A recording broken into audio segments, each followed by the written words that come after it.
Bonjour à tous, bienvenue sur Phone Android. Aujourd'hui, on va parler du dernier Asus ZenBook 14. Je vous propose, comme d'habitude, de faire un petit tour des accessoires qui vont être fournis avec. Comme ça, vous aurez vraiment une vision d'ensemble sur ce petit ordinateur. Alors, pour commencer, qui dit ordinateur portable, dit besoin de recharge. Vous aurez, un petit chargeur assez compact, assez discret, qui vous permettra de recharger votre ordinateur en 65 watts. Vous retrouverez également une petite housse de transport de très jolie qualité, très correcte, qui vous permettra de transporter votre ordinateur. Voilà, quelque chose qui fait plaisir à avoir en plus dans la boîte. Et pour terminer, on retrouvera un petit adaptateur USB-A vers RJ45 pour vous connecter au réseau directement. Première chose qui me dérange un peu, c'est vrai que j'aurais préféré que ce soit l'USB-C directement parce que ce ZenBook 14, il n'est doté que d'un seul port USB-A. Et si vous le monopolisez par le réseau, malheureusement, vous ne pourrez plus rien brancher dessus.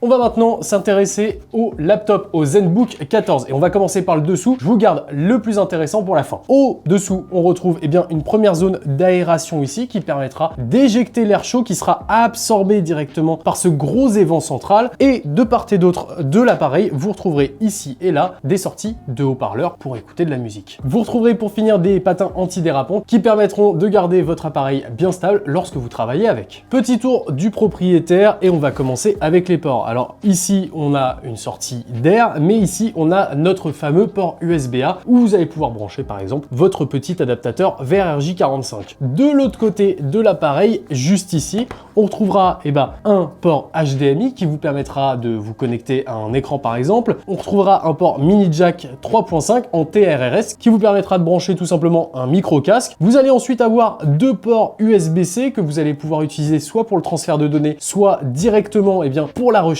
de l'appareil avec le chargeur fourni. Et pour terminer, on aura un petit port de carte micro SD et ça c'est très intéressant pour la simple et bonne raison que vous allez soit pouvoir transférer des fichiers, mais aussi étendre la mémoire de stockage de l'appareil. Voici ce que vous verrez quand vous ouvrirez votre appareil. En bas, on retrouve le clavier et le trackpad, et en haut, l'écran de 14 pouces qu'on détaillera un peu plus tard dans cette vidéo. On va commencer avec ce clavier. Clavier assez correct, assez confortable à l'utilisation, avec des touches relativement larges et bien espacées, ce qui va limiter les fautes de frappe. Chose un peu étrange sur ce clavier, c'est la position du bouton de démarrage qui est placé entre l'impression d'écran et le supre. On aurait plutôt eu tendance à le placer directement à la place du supre, inverser les deux touches. Bon, Asus a fait le choix ici de le placer entre les deux, à savoir que ce bouton a aussi l'avantage de proposer le déverrouillage via Windows Hello pour la reconnaissance d'empreintes digitales. Sur la partie basse de l'appareil, on va retrouver évidemment le trackpad qui est très intéressant puisque en plus d'être tactile multipoint, il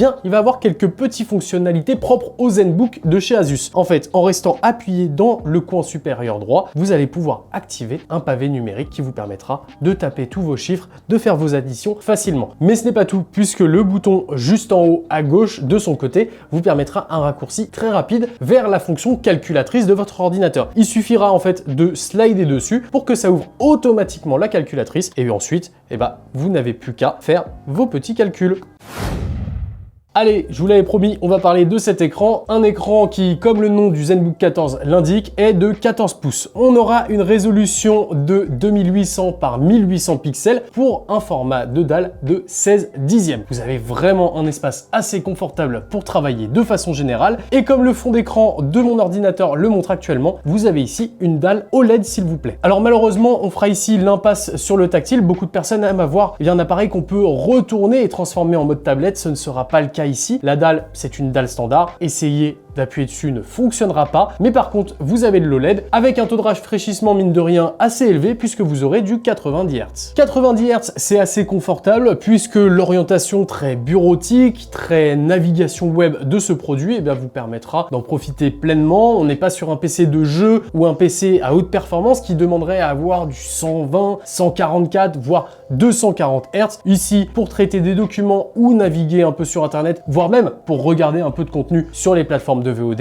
et bah ça suffira amplement. L'écran couvre 100% du spectre DCI-P3 et a également la certification TÜV Rheinland qui vous assure bien de très faibles scintillements et une diffusion de la lumière bleue assez limitée. Petit détail cependant qui a tendance un peu à me déranger de mon côté, et bah c'est que la dalle est une dalle brillante et non une dalle mate. C'est vrai que c'est un peu problématique si vous travaillez à contre-jour, vous allez vous retrouver avec des sacrés reflets sur la dalle, ça peut être un peu gênant. D'autant que la luminosité de 600 nits peut se montrer à certains moments assez faiblarde si vous avez potentiellement un fond d'écran un peu sombre, vous allez manquer de lumière et donc manquer de visibilité. Mais au-delà de ça, l'écran offre bien de belles performances, vous avez des détails, c'est précis, c'est agréable à utiliser. Encore une fois avec le 90 Hz, on a une certaine impression de fluidité qui rend l'utilisation encore plus convaincante. Bref, très bon écran ici délivré par Asus.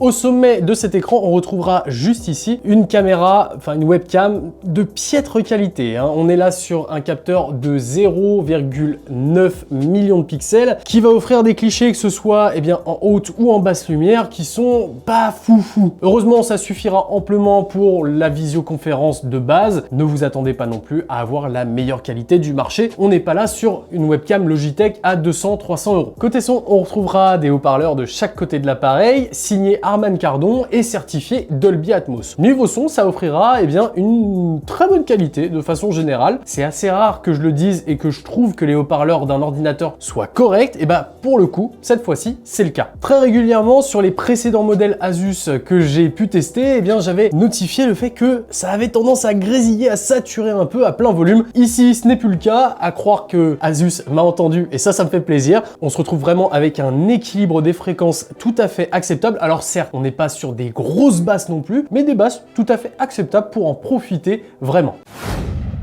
Parlons un peu de ce qui se passe à l'intérieur dans le châssis de cet ordinateur. On retrouvera un processeur de 12e génération, Alder Lake, un i7 12060p qui sera composé de 4 cœurs de performance et 8 cœurs d'efficience, le tout fréquencé à 2,4 GHz et pour un TDP de 28 watts. Ce processeur sera épaulé par 16 Go de RAM en LPDDR5, mémoire qui malheureusement sera soudée directement à la carte mère et donc qui limite les possibilités d'évolution. Et la partie graphique de l'ordinateur sera assuré par une puce Intel Iris Xe. Pour finir, le stockage ici est géré par un SSD NVMe M2 signé Samsung de 512 Go. Notez qu'il existe une version 1 Tera que j'ai tendance à proposer habituellement en disant avec 1 Tera vous allez être un peu plus tranquille en termes de performance. Mais là, pour le coup, on a un port micro SD qui vous permettra d'étendre un peu le stockage et finalement partir sur une version 512 Go sur laquelle vous aurez votre système et vos logiciels et étendre le stockage avec une petite carte micro SD sur laquelle vous aurez vos documents qui seront stockés, et finalement c'est pas si mal.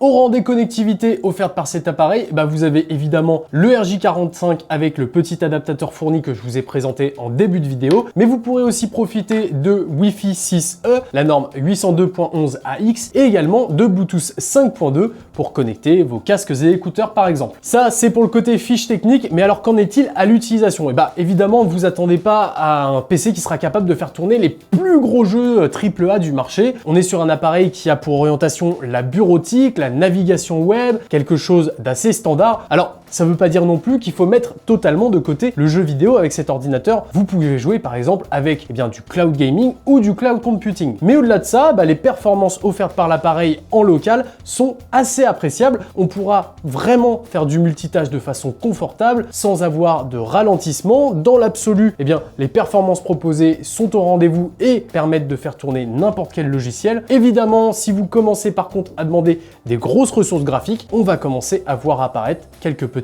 ralentissements. Côté dissipation de chaleur, il y a du bon boulot qui est fait, même si on a tendance à sentir la zone de chauffe plutôt à ce niveau-là de l'ordinateur, chauffe qui, somme toute, est relativement maîtrisée, puisqu'on ne parle que de quelques degrés supplémentaires, même en plein benchmark. C'est vrai que moi je l'attendais sur la partie refroidissement, généralement qui dit ultra portable, dit très peu d'espace pour laisser passer de l'air. Ici, on a quelque chose de très quali et qui permet vraiment de faire sortir l'air chaud de ce côté-là de façon efficace avec l'aspiration d'air par le dessous qui fonctionne très bien. Bref, vous allez avoir un appareil qui réussira à ne pas trop chauffer et donc déjà vous vous brûlerez pas les doigts et en plus les composants à l'intérieur seront protégés.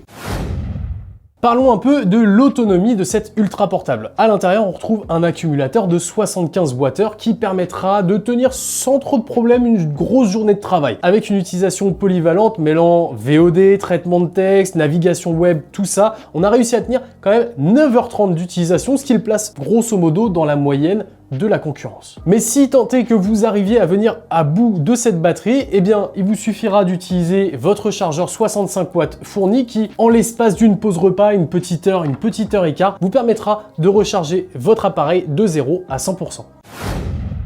Et parlons maintenant pour terminer de ce qui, je pense, vous intéresse, le prix de cet appareil. On est ici sur le modèle qu'on a entre les mains, c'est-à-dire dans la version i7 12060p, 16 Go de RAM et 512 Go de stockage, à un prix en dessous de la barre des 1000 €, puisqu'on est à 999 €. Évidemment, il existe également une version 1 Tera de stockage, il existe des déclinaisons avec d'autres processeurs, mais pour vraiment découvrir l'ensemble des produits, je vous invite directement à aller chez Asus pour voir un peu tout ça. Alors, quelle conclusion apporter pour ce ZenBook 14 ? C'est un très bon appareil pour ce pourquoi il a été conçu. Que ce soit pour du traitement de texte, pour de l'utilisation, pour aller voir un peu sur internet, les réseaux sociaux, regarder quelques petits films tranquillou dans le canapé, c'est un appareil qui réussira tout à fait à répondre à vos besoins. On a un écran qui est vraiment qualitatif, 90 Hz, OLED s'il vous plaît, 16 dixièmes avec une belle surface de visionnage pour vraiment limite faire du multitâche sans trop avoir de problème, mais on se retrouve quand même avec quelques petits soucis ça et là. Évidemment, la webcam, on aimerait voir quelque chose d'un peu plus qualitatif. Une batterie, si elle pouvait tenir une petite heure en plus, ce serait vraiment sympa aussi. Et puis c'est dommage de se retrouver avec une mémoire vive qui sera soudée à l'appareil, tandis que les autres composants, eux, sont disponibles et il est possible de les faire évoluer. Voilà pour le test complet du Asus ZenBook 14, la version 2022. J'espère que cette vidéo vous aura plu. Si c'est le cas, pensez au petit like, à l'abonnement et la cloche pour pas louper les prochaines vidéos. Mais pensez aussi à regarder dans la description, puisqu'on vous met le lien vers le test complet qui vous permettra de voir tous les petits benchmarks, toutes les infos que j'aurais potentiellement oubliées dans cette vidéo. Moi, tout ce qui me reste à vous dire, c'est à vous souhaiter une bonne fin de journée. C'était Nacrium pour Phone Android. Ciao!